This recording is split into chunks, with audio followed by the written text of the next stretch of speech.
national anthem. जनगण मन अधिनायक जय हे भारत भाग्य विधाता पंजाब सिंध गुजरात मराठा द्राविड़ उत्कल बंगा विंध्य हिमाचल यमुना गंगा उच्चल जलधि तरंगा तव शुभ नामे जागे तव शुभ आशीष मांगे गाहे तव जय गाथा जनगण मंगलदायक जय हे भारत भाग्य विधाता जय हे जय हे जय हे जय जय जय जय हे।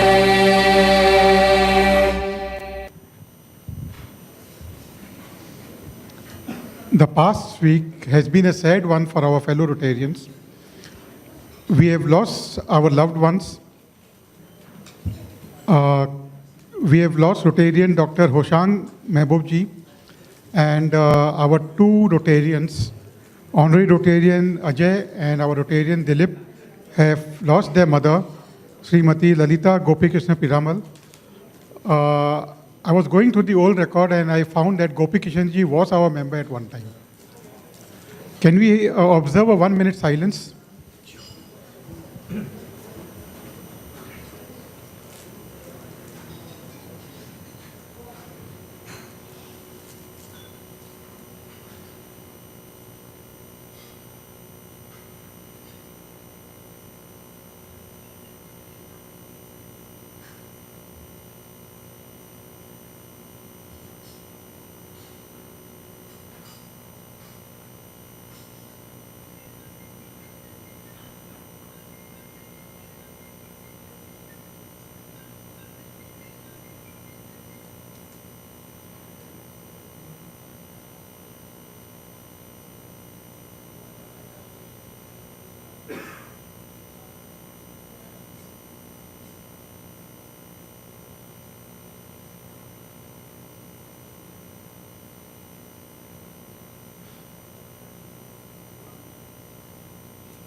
Thank you. I would like to thank Moi Vishwas and the Sports Committee for the excellent golf tournament held on last Saturday. It gives me immense pleasure to welcome Mr. Anand Mahindra, Chairman of Mahindra Group. We are inducting him as our honorary member and he will be addressing the club after the induction. I would now request Honorary Secretary Rotarian Rekha Tanna to make the club announcements. I would like to welcome the following Rotarians. Ms. Rotarian Manoj Jangiani from Rotary Club of Bombay, Lakeshore. Rotarian Eugene Medina, Rotary Club of Tuscan, USA. Exchange a flag. Exchanging flags, yeah. Thank you. 1 minute.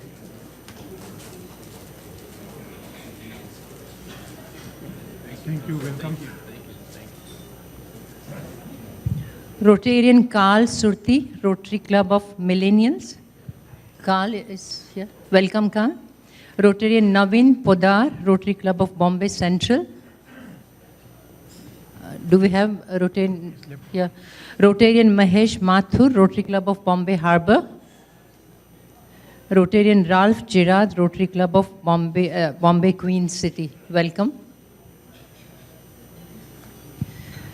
This coming Friday the 18th, Urban Heritage Committee invites you all for the performance by Mr. Richard X. Bennett, globally acclaimed jazz and raga pianist with an amazing sense of humor. This is at the Darbar Hall Asiatic Library from 7 p.m. to 8:45 p.m. Donor passes are available at our Rotary office for rupees 2,500 per person. Kindly register with Ms. Rashmi at our Rotary office.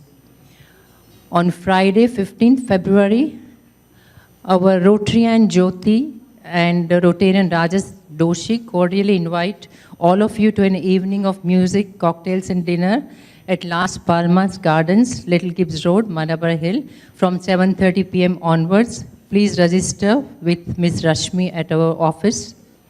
Members celebrating their birthdays during the week: 15 January, Rotarian Baji Bilip Moria, Rotarian Dinesh Kumar Lal, Rotarian Chandra Singh Loda.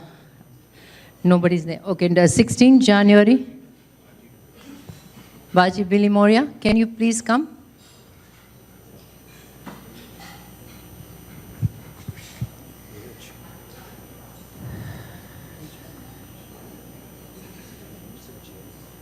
Happy birthday.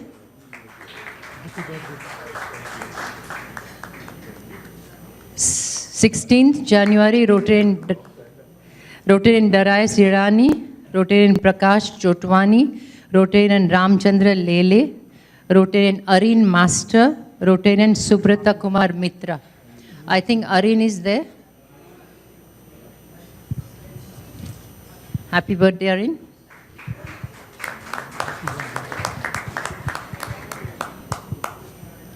Seventeenth January, Rotarian Apurva Divanji and Rotarian, past President Rotarian Harish Jatyani. Harish is there.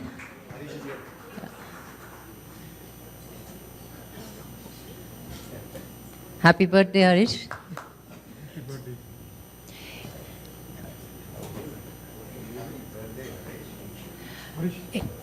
Eight. 18th January, Rotarian Ratan Tanka. Yeah.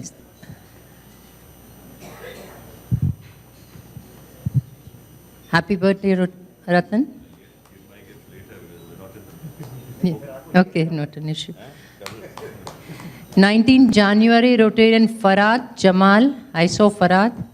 Please come. And Rotarian Gaurav Nivatya.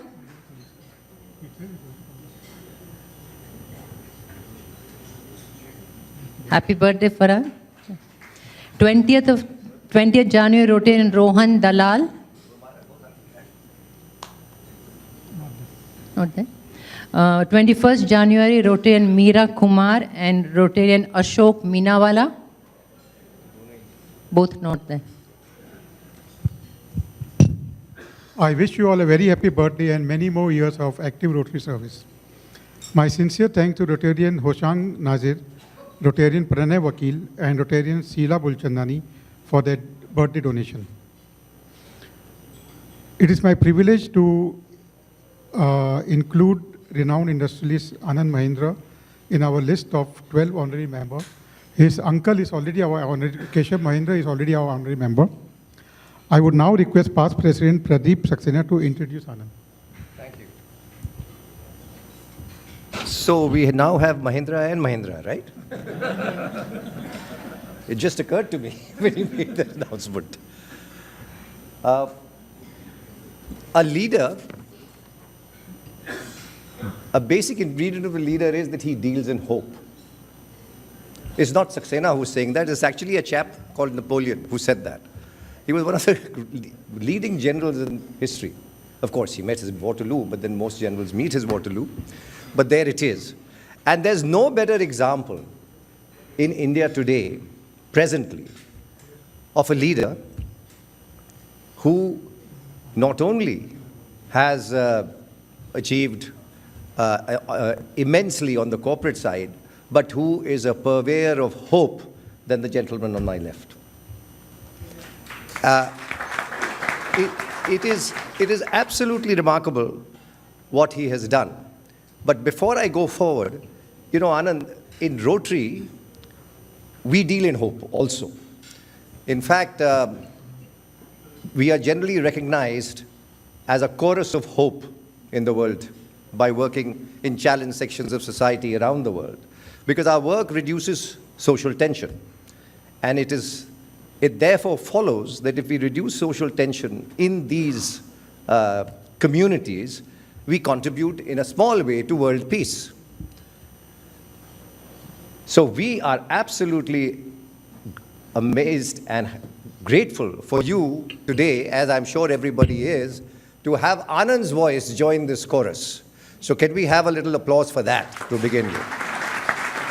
Yeah. Now, I don't propose to go into all the stuff which he has achieved, because that's a matter of record, and everybody here knows it. I mean, if I was to say this is Anand Mahindra, I still remember the days of yore when I was at college, and we invited Mr. Shashi Kapoor to a function, and he started off by saying, sorry, I had to say put the phone off, but mine has rung, and it's my wife, by the way, but I put it off. So anyway, and he always introduced himself as saying, I'm Shashi Kapoor. Now, Shashi Kapoor was sinfully good looking, you know.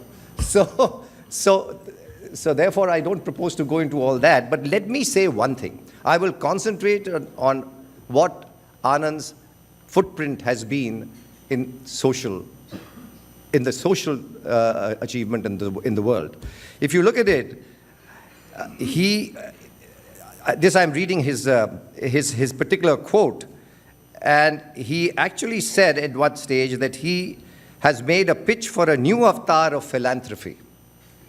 And this avatar is a for-profit but sustainable projects, especially in India. And I'm sure he'll dwell on that later on as we go on. I must tell you another story. I was watching Hamlet, Al Pacino playing Hamlet, and a phone rang.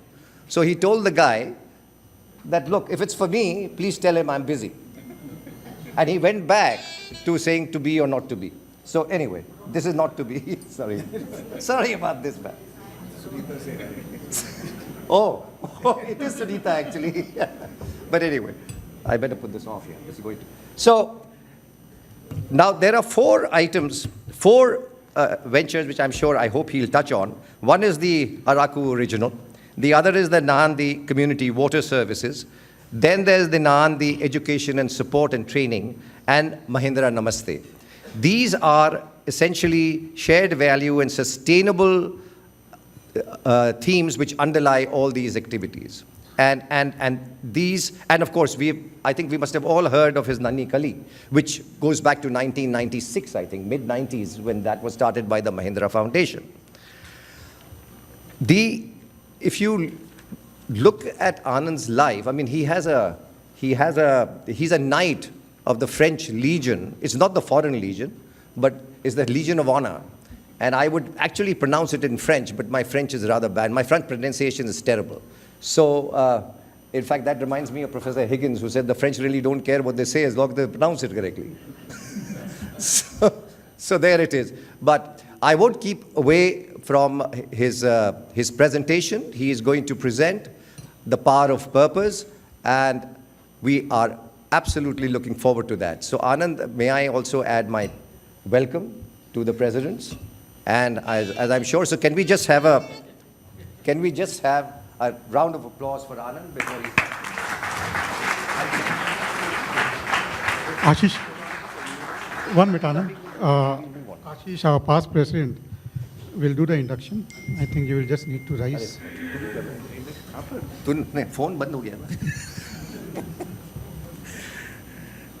President Vijay and fellow Rotarians. Honorary Rotarian Mr. Anand Mahindra, you have been appointed as an honorary member of our club.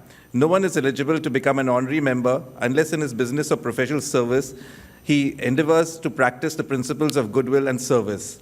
Honorary membership is an honor and privilege, and every privilege has its corresponding obligations of performing community service and stimulating an ideal of friendship. It is a privilege and honor to induct you, sir, as an honorary member by pinning an emblem of our worldwide association. Wear it always and wear it with pride. Fellow Rotarians, I present to you Honorary Rotarian Mr. Anand Mahindra with a request to give him a customary round of applause. I request President Vijay to present him the Rotary pin, the club roster, the 4-way test certificate to Mr. Anand Mahindra. Thank you.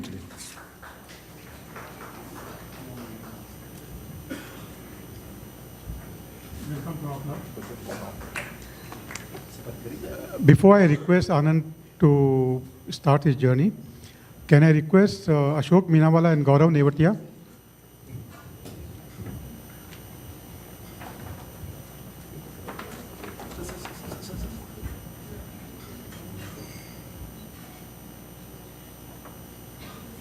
was late. Thank you very much. Thank you. Thank you. Thank you.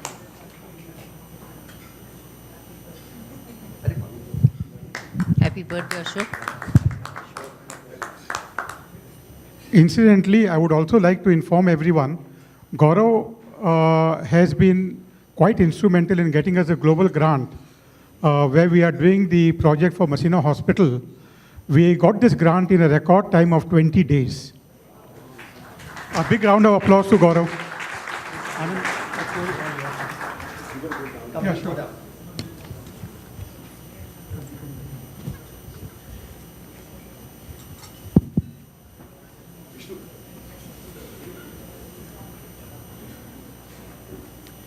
Good afternoon, ladies and gentlemen, and thank you very much for welcoming me into your family. It's truly an honor.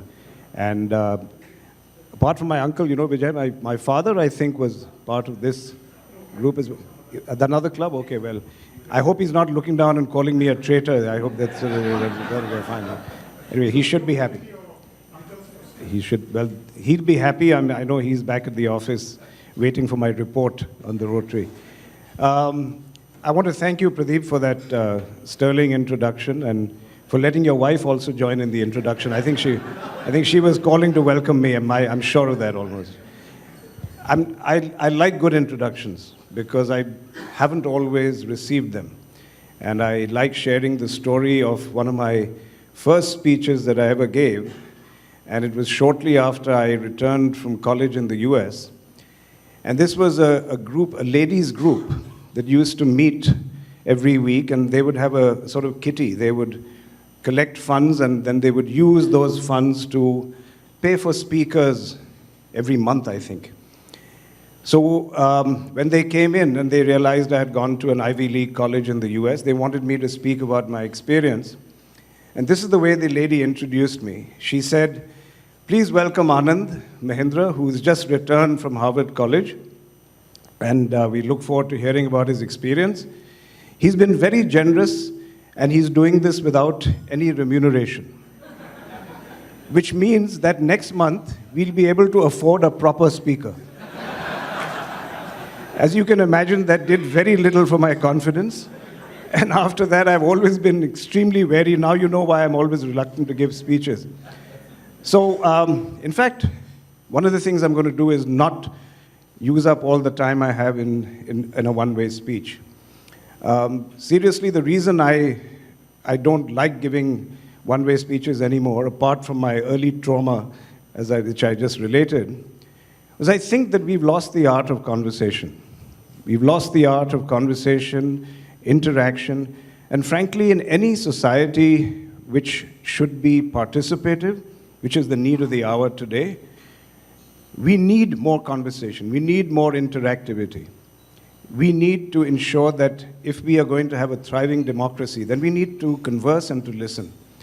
So I'm going to speak for half the time I have, and then I'm going to come out here, and instead of the classical Q&A, I'm going to ask you for your thoughts.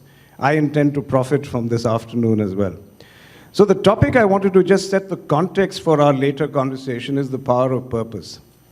And I just want to narrate why this is relevant to us. So I'm going to tell you our own story, and then we'll open it up. In the late 90s, early 2000, our group was not necessarily thriving financially.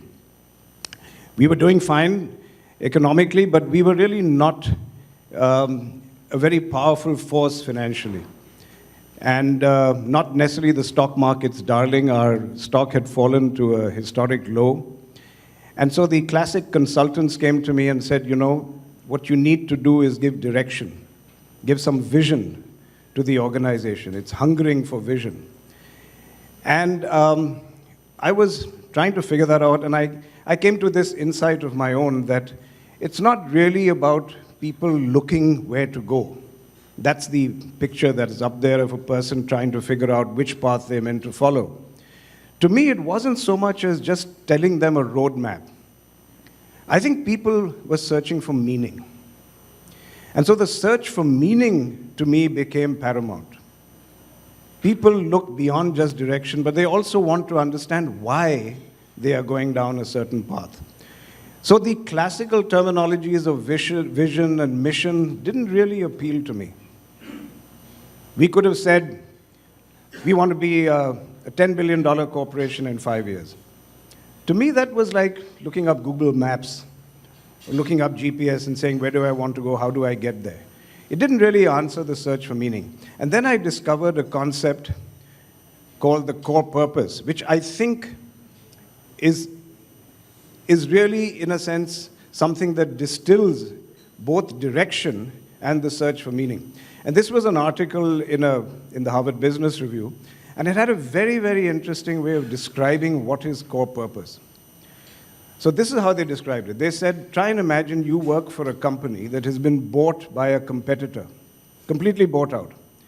But it's been bought out for only one purpose, to liquidate your company, because they are eliminating competition. However, they're going to pay everyone in your company the net present value of your earnings during your lifetime. So you have no reason economically to regret the liquidation of your company. You can go home, sit there, you will still get an annuity which covers everything you earned. So again, I repeat, you've been bought out, you have no reason economically to regret why your company is being shut down. And they said, ask yourself the question, what would you still miss about going to work at that company? What would you get up in the morning and miss going into the company for? And they said, if you can answer that question, you found your core purpose. So how do you find core purpose? We looked around, we started talking to people, started trying to do a collective survey. And then we understood that, in fact, we didn't have to search. We just had to go back to the future. What I mean by back to the future is that we recognized that the founders of the Mahindra Group founded this company in 1945, in the flush of the freedom movement. And they just had one goal. And if you can, this was the goal. I'm not sure you can, well, let me tell you exactly what our goal was, and then I'll come back to the other comparisons we made. Their goal was that Indians are second to none. The founders of our nation and of our company passionately believe this. We will prove them right by believing in ourselves and by making Mahindra and Mahindra Limited known worldwide for the quality of its products and services. And one of the cues we took, if you can go back to the Sony one, this was the example the article gave about Sony. Now, the man who started Sony, Akio Morita, he created this purpose out of the ashes of Hiroshima and Nagasaki. They had suffered a humiliating defeat at the hands of the US. And he turned his war and his battle into not a military one, but an economic one. And he said, we will be the first Japanese company to go into the US market and distribute directly. 50 years from now, our brand name will be as well known as any in the world and will signify innovation and quality that rival the most innovative companies anywhere. Made in Japan will mean something fine, not something shoddy. Some of you here may be of the vintage to remember that in those days, the paradigm of bad quality was Japanese radios. If you bought any Sabi, you'll remember that. Japanese radios were the epitome of bad quality. He took this vow. He was going to change that. That was his core purpose. And we all know he did it in less than 50 years. So as I said, we interestingly found that our founders had very similar intentions. Coming out of a post-colonial period, or they were still colonized, 45, 2 years before independence. And they created a company called Mahindra and Mohammed because they felt in the middle of all the communal violence, they wanted to denote harmony and values. The story is, of course, that at partition, Mr. Ghulam Mohammed went over to Pakistan, became the first finance minister. My grandfather and granduncle were left with stationery that said M&M. They didn't have money for new stationery, so they called it Mahindra and Mahindra. That's how we became known as Mahindra and Mahindra. I'm just going to show you a diagram about how I communicated what is core purpose. Obviously, I told this story, but I'm very right-brained. My training has been in arts in undergraduate. So I asked one of my colleagues who was working with me, can we draw a picture? Picture is worth 1,000 words. His 11-year-old granddaughter drew this wonderful diagram, and what it shows is that the road is your strategy, the milestones, old world milestones, of course, the milestones are your mission. I want to be the world's largest tractor maker by the year 2005, let's say. That's transient. That's not a enduring core purpose. What do you do in 2005 after you've achieved that? You have to move on to the next milestone. The star is your North Star. That's your values. And your values make sure that you never try to take shortcuts. You will go down the winding road if necessary. You will never fall off it and try to take shortcuts which destroy your values. But the rainbow, you always have in front of you. You may never reach it, but you'll always have it in front of you. That's your core purpose. So you don't say, I'm going to achieve my core purpose in X years. That's where we went further, and we didn't give a time frame. We just said, we will prove that we are second to none. Now, that was very important for a company post-independence. However, some years went by, and in the ensuing decade, we did very well. This really caught on. People became very committed to it. The problem was we grew. And we grew big, and we grew global. So all of a sudden, we owned companies in China, we owned companies in the US, we owned companies in Korea. And one of these young Americans came to me and said, Anand, the core purpose is meant to drive you emotionally, make you come to work in the morning. Honestly, proving that Indians are second to none doesn't really get me to work in the morning. I'm American. Why should that help me? And if you truly want to be a global company, I'm not sure this resonates with me. So we went into a brainstorming about trying to refresh this. And interestingly, at the same time, there was an American gentleman from a small advertising company in New York who came over to India to work with us on doing some simple ads for our pickup trucks for a potential launch for the US. He was meant to meet me for 15 minutes just to pick my brains. The meeting ended up for being a 2-hour meeting. And the reason it was that long was he started by saying, Anand, you don't know the kind of company you have. And I said, what do you mean? He said, it's strange. I go around this company and I talk to people and I get the impression that either they're the most committed believers in a higher purpose or they're smoking something illegal. And he said, I talk to your farm equipment people and they say, we're not selling tractors. We are creating India's next green revolution. And he said the answer is the same for everybody. Are people doing housing? No, they're building new ways for Indians to live. We are building cities, which we've done in Chennai and in Jaipur. So he said that, look, all around the world, there is one major problem. People don't trust large companies anymore. There's a trust deficit. Now, he said this in 2007, before the Wall Street crash, before the Occupy Wall Street movement. So he said that, look, as an advertiser, I can give you a catchline or a slogan, but if you want to really leverage and harness the power of purpose, as you've been doing, then I would suggest to you that you change your entire core purpose, make it global, and take this movement which will make you a trusted company. That's what people want. People want a company with purpose, a company where they buy products from, yes, but they also buy meaning. And that's the new core purpose we came up with. We will challenge conventional thinking and innovatively use all our resources to drive positive change in the lives of our stakeholders and communities across the world to enable them to rise. So rise became our catchphrase, and it still is today. It is still what drives people to work. It is captured in 3 pillars, which I haven't put here, where people can remember it easily. It's about accepting no limits, it's about thinking innovatively, and it's about driving positive change. Hopefully, if you talk to any one of the 200,000 people in Mahindra, even if they can't spout this entire paragraph, they will tell you we have 3 pillars. We accept no limits, we think differently, we think innovatively, and we drive positive change. Now, before I get into the conversation about core purpose, I just wanted to show you that this has achieved results. Because at the end of the day, I could be sitting here talking to you about philosophy and spouting philosophy. Question is, did it have any outcome? Did it make any change? After all, I'm not being paid by my shareholders to come here and give talks to the Rotary and spout philosophy. They want results. And happily, about 6 months ago, Amit Chandra, who many of you know, probably in Bain Capital, he sent me a mail out of the blue. And he said, Anand, I just got this Motilal Oswal report, and I must compliment you, and I'm very vexed. Your performance is better than ours. He said that from 2002, if you take the compound average growth rate of your stock price performance, Mahindra has been the best performer in the Nifty since 2002 with a 31% compound average growth rate. So,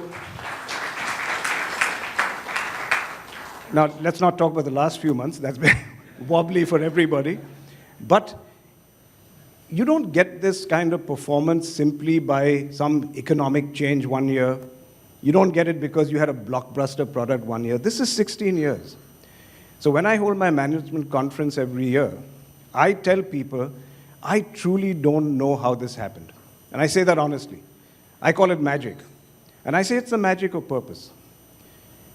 Because the people who come to work at Mahindra, I hope, come because they know that they are not coming simply for quarterly earnings. This is a byproduct. They come because they're driving positive change. They're coming because they want to make a difference. So I'm going to hold this here. How much time do we have as left? Okay, so what I'm going to do now is just park this for the moment. And I want to open up the conversation, because as I said, I didn't want this to be a one-way speech. So I can see a lot of my friends here standing nervously because they know I'm going to go up in front of them. I'll come to you too, Sabi. But I'm going to ask you, Sailesh. Let me phrase a question which might sound tangential to this, but I'll join the dots later. We'll figure it out. And truly, I don't know where this conversation is going. I can't predict this. That's half the fun. Let's see where we end up with this. We all know one fact which is an unmovable fact, and that is we have a short time on this planet. We all know that. We are born knowing that we are not going to be here very long. And as we get older, durations become even more compressed. Why do we do this? Why do we even do what we do? If we know we are not going to be here, why do people continue to go about their daily routines? I just don't understand it. Why don't they either just sit down if they can afford to? And I'm not talking about people who have to feed themselves. This is too sophisticated a question to ask somebody who's simply looking for their next meal. That's not my audience here. The question is, why do we continue? Why don't we just go somewhere, live a bucolic life, go on the beach? Have any theories about that? You know, I asked this question to J. Krishnamurthy when I was in college, in the first year of college. And he told me something which has stayed with me through my life. He said, you are born, now live life. That has stayed with me. And I've converted it, using your purpose analogy, to something that I'm trying to put into action. And that has a few of the phrases that you have also captured in the purpose statement, which is innovating to zero. So the motivation for me comes if I can sense that something that you lead and something that you actually make happen will eliminate a issue that you don't like. For example, I don't like the fact that we are breathing polluting air. And so I'd like to put all resources and all my effort and energy into seeing how we can completely one day get rid of fossil fuels. So that is the kind of big purpose, innovating to zero kind of idea. But on a smaller scale, what this young girl of, she's 25, she decided one day that she will lead a group of youngsters to pick up all the plastic in Bangalore city. And they went around, a group of some 200, 300 youngsters, and picked up all the plastic in Bangalore city and had it recycled or burned in cement kilns. And now they want to extend this to 5,000 communities across the length and breadth of India. This I call, this is very much in tune with what you have been saying. It's interesting, Sailesh. You answered you gave this answer in response to my question about death, to put it bluntly. True. So how does this help you face death or answer that question? Because what you must have, which is life, will end someday, and you don't keep thinking about which day it is going to happen.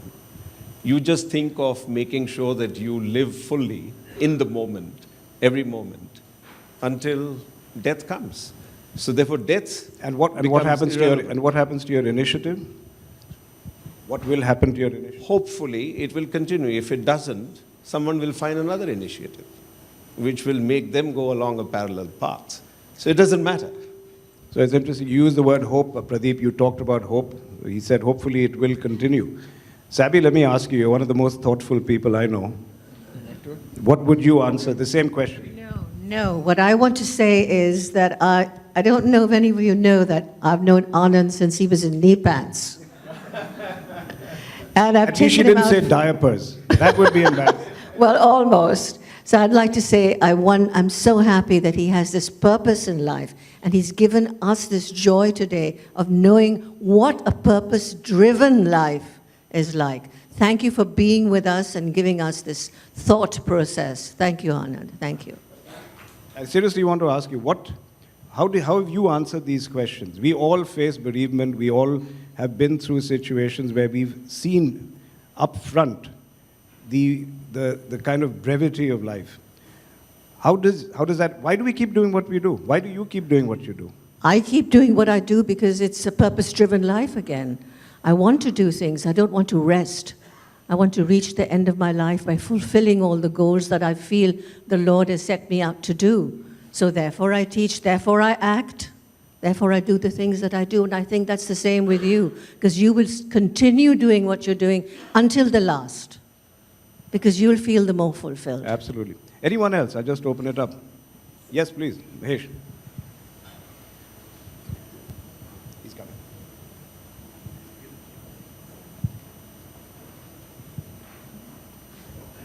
I just wanted to get your view on this. I saw a clip on YouTube.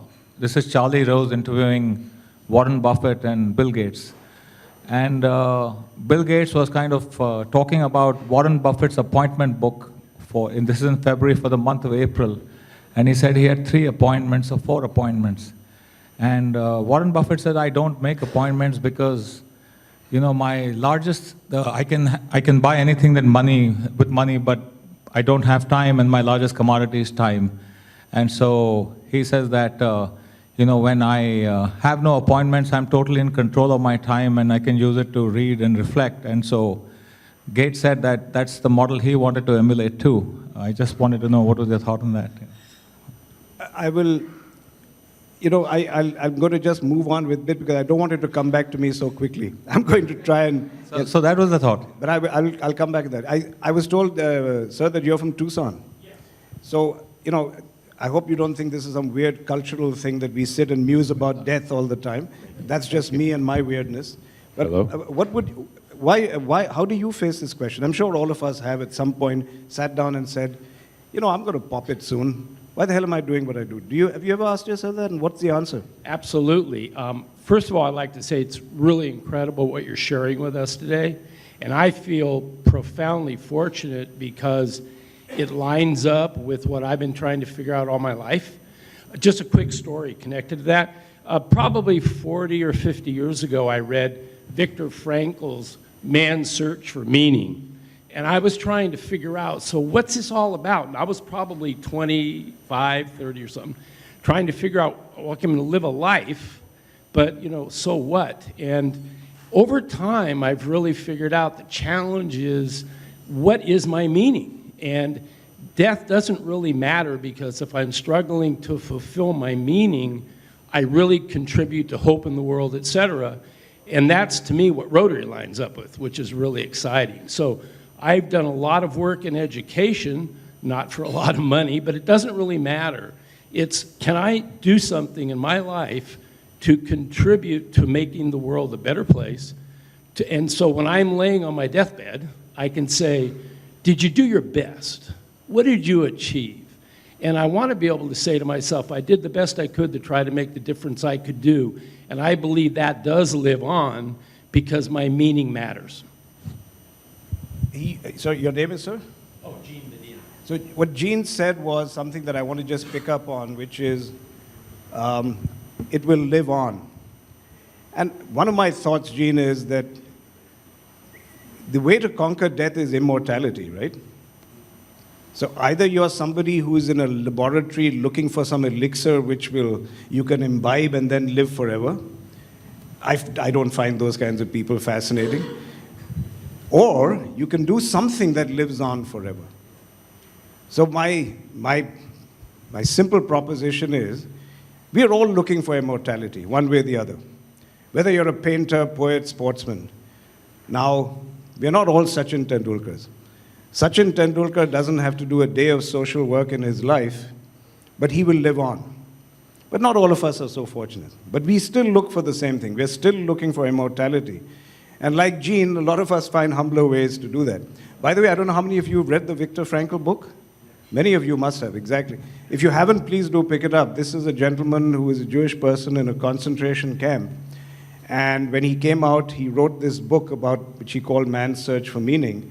And his theory was that those who survived were those who had a positive attitude, who wanted to do something positive. So it's a worthwhile book to read. Ajay, did you want to come in, please? I had a very simple answer, and that is that if you have no purpose, you're already dead. That sums up about the first segment of this conversation, I think. That's a great way to end. I can't finish that off. Let me go to another question, if I may. And that is, let's talk a little bit more sorry, please go ahead. To your question, purpose of life. As I discovered, first we want to know, who am I? If I don't know who am I, then where do I go? So, what is that next step to discover what am I? And then the third step comes out, how do I reach there? This is how I look at life and from birth to death. Thank you very much. I just want to ask a simpler question now. If you weren't doing what you're doing today, what would you be doing? What else would you be doing? As I said, we'll try and join dots later. Vinay, you're looking nervous. I'm coming up to you. Your son's looking more nervous than you are. He's too young to ask that. If you weren't doing what you're doing now, and I know everything you're doing, by the way, we've been colleagues for a long time, what would you be doing? Honestly, I get up in the morning, and my whole theory in life over the last few years has been, I just want to be happy the day through, and I do what makes me happy. So whether it is getting to my workplace and being happy at work, or playing a sport, or watching what I watch on television, I just try and live my life trying to be happy. And that's why I'm not very sure whether I would do something different to what I do today, because what I do makes me happy. So this is going to be an embarrassing question for me, because originally Vinay and I were working together, and we started something called, what is it called then? Automartindia.com, and then it became Mahindra First Choice, a used car website. And then he's created his own very successful site called Car Trade. Are you happy now? Yeah, I'm happy. So you're happier also. I never said I was not happier earlier. No. But you're happy. But you get up and I like what you said. You said that you want to be happy. So do you think you become more productive being happier? Yeah, I feel you're definitely more productive, because you don't feel the effort in what you do if you're happy. Anyone else want to answer that question? It's interesting. We haven't had time for a lady. What about you? No? No? Am I unfair? No. I get the mic. I've got the mic, so I can decide what I talk about. No. I'm much more curious about all of you. No? Okay, all right. Otherwise, Zenia, I'm coming to you. Huh? Oh, Manjeet. Okay, good. This is fun. I've got all my friends here. Come on, Manjeet. So immortality is, as Shakespeare said, you either write a book and you leave it for the rest of, for immortality, or you procreate. Or you procreate. Or you procreate. That so sounds X-rated to me. So you live through your children and future generations, and that's why you exist. Is that a good thing to do, to live through your children? Well, you live for them. You create a better world for them. You work so that you can leave them in a better place than where they were. Yeah, I guess this is a longer topic since I've just become a grandfather. I'm a parent 2.0, and I'm finding I'm being told that never live your dreams through your children, don't live for them. I don't know what's right or wrong, but You don't live for them, but you create a better world for them. Now we're talking. And now being not a parent yourself, Yes. you're going to write, are you?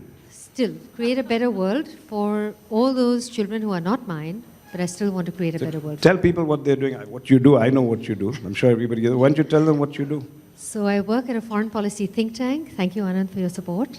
And we write policies so that India can be better run and have a better global positioning. And so that when companies like Anand or the Rotary Club are there to, when you endeavor to execute your work, the policies that have been written are better and help you to execute your own endeavors more profitably, more sustainably, and in the national interest. And that's a footprint you've created, right? Yes. So it's in a sense what Jean was saying, wasn't it? That it lives on, it's going to live on beyond you, isn't it? Yes, that's right. Much better than children. I see Camellia here. Oh, I love this. Come on, Camellia. If you weren't doing what you're doing, what would you be doing? Well, there have been 2 stages in my life. The first 30 years was a core purpose very similar to what you have enunciated, which is to prove that Indian hotels could be among the best in the world, second to none. And then it morphed into an objective to create a level of excellence and hospitality that did not exist in the world. That we would give people not only their business visitor possibilities, but the first resorts on the beach, the first cultural hotels, and we would expand the knowledge of India to a much wider audience. The second 15 years tranche of my life has been to show that Indian food is second to none. There was a time in London when people said to me, Indian restaurants is where you take your mother-in-law, but never your banker. And I vowed to change that. And I'm happy to say that the restaurants we do in London now attract the very cream of the British audience. Last week we had David Cameron and George Osborne come for their private lunch. And people walk in from all things of society, and we have squashed that. And Indian food now occupies, along with French, Italian, or whatever, among the top positioning. I don't know what I would do as a third phase. Perhaps write books to explain my experiences, which could be a benefit to other women and to people in general. Would you have done anything else in your second phase? Well, it's so difficult to say because I didn't start off being interested in hospitality or food. I was trained to be a finance person doing economics and banking. And one day in Tata's, they just told me, Intercontinental has said that a condition to doing the joint venture is that they must have a marketing person in place. And the only person they knew in marketing was me in Bombay House. So I was told next day to report to the Taj. And the rest is history. But the second phase you chose. The second phase... Would you have done anything different? No, I think we did a lot of hospitality in the Taj. We did cuisines from French, Italian, Thai, everything else. And then I tried to promote regional Indian food in India. And that was a big struggle. If you imagine that in the city of Bombay, we still don't have a top-class Marathi food restaurant, or any of the other regional cuisines of the city. So you multiply that to the country. And I thought, okay, I don't have a big organization behind me, but what can I do to promote regional Indian food in the gourmet capital of the world? And then I'm sure 20 years later, Indian restaurateurs will be rushing to London to look at how Indian food is portrayed and come back and try to spur themselves on. You were remarkably successful in both phases, but would I be wrong in saying that the reason you made this entrepreneurial phase succeed was because you loved what you were doing? I was passionate that I said, the knowledge I have, I must do something beyond what corporates, because in corporates you always have to argue and discuss with 15 people, and then somewhere in the middle you take a view which does not disturb everybody. Not true. All of us know Camila, but I think we have to acknowledge that the facility we are in today, the culture that the Taj has, you'd be the first to admit this, we owe to her. And frankly, the whole idea of Goa vacations, I don't know how many people know that she was really responsible for opening up Goa and for, in fact, creating the monsoon season in Goa. Let's give her a big round of applause. So Anand, Anand? Yes? Sorry. I think that we're all coming back to your original Mahindra goal, which is that Indians can be second to none in the world. So what we're motivated by, what she's motivated by, and what people are motivated by is that. But you do understand why we as a group moved on from that. Because let's say if Gene's son in Tucson wants to join Mahindra, I can't motivate him by saying you need to prove Indians are second to none. I think we can all drive positive change. That becomes the differentiator for most. But I'm going to, I think, Aishwarya, how much more time do we have? 5 minutes. Okay, so last questions, but I see my dentist here, so I have to inflict some pain on him, as he's been doing for me over these years. Zaxis, my question, this last one, is going to be, when were you happiest? What was your happiest work day in your life? And work day or day in your life. It doesn't have to do with your work. I think I know what you do, so it's maybe a leading question, but. As far as the period is concerned, I'd probably have to say right now, where I think most of the things that I'd feared in my life. I'm getting very specific. Tell me which days are you happiest? When you're in the chair? He knows all my dark secrets. I know what other stuff you do. You want to talk about that? No, we like to work, spread ourselves down a little bit and see that we can do something to make somebody else's life happier. Which brings me back to a sort of a rhetorical question. Is it all right to make your whole life focused on you yourself? Isn't that selfish? Why would one want to do that? I mean, there's a whole lot of world, there's a whole lot out there, and why would you make yourself the focus of your whole life? Well, thank you for coming, because I knew what he was going to say. And to answer your question, I pulled this out this morning. It was a quote from Ralph Waldo Emerson, which effectively paraphrases what you just said. It said, the purpose of life is not to be just happy. It is to be useful. It is to be honorable, to be compassionate, to have it make some difference that you have lived and lived well. And I think that sort of summarizes everything we talked about today. So I just want to end up, Aishwarya, can we go back to the last slide I had? If we can get their hands off the mic, the camera. Can we switch back to the presentation, please?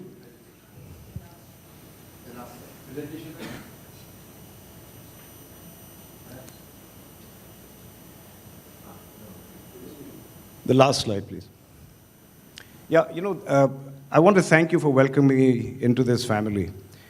And to be honest, I pulled this out after I decided what I was going to talk about. And my executive assistant, Aishwarya, I said, tell me about the Rotary before I go in today. And she found that statement, if you can show that, Paul Harris, I believe, started this.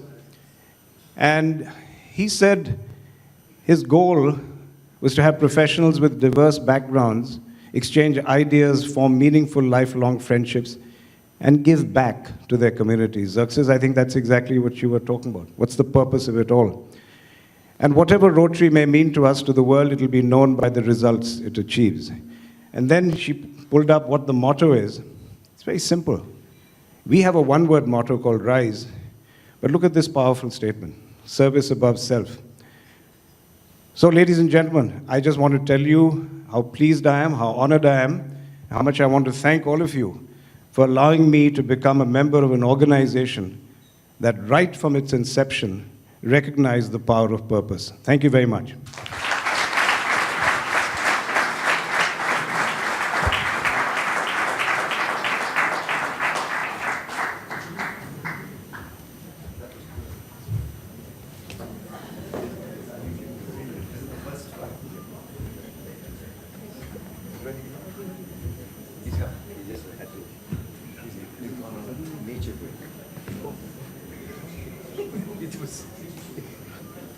Is that a good way of putting it? Come.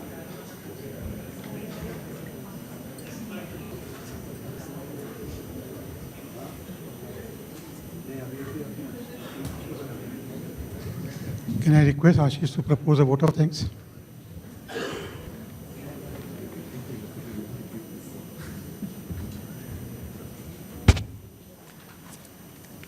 So today it's my good karma that I can give the vote of thanks for Anand Bhai.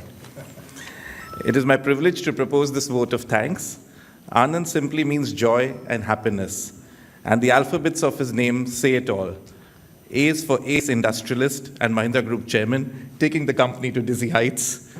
N is for Nani Kali, one of his social initiatives. Surely his heart is in the right place. A is again for agriculture sector, which he's been helping farmers and arts and culture in India. N is for new designs, new innovations, and shaping a new India in all the sectors where he operates. And D is for dashing, young, and handsome. One whom we are proud to call our very own honorary Rotarian.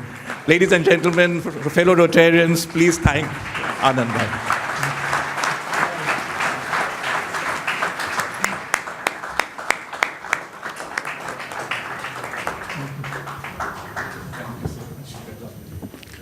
Anand, thank you very much for being with us and readily agreeing to become an honorary member. As a token of appreciation, a small token from us. Thank you. That's right. At the next meeting on Tuesday, 22nd, actor, producer, and former model, Ms. Ravina Tandon, will address the club on taking Mumbai to a greener future.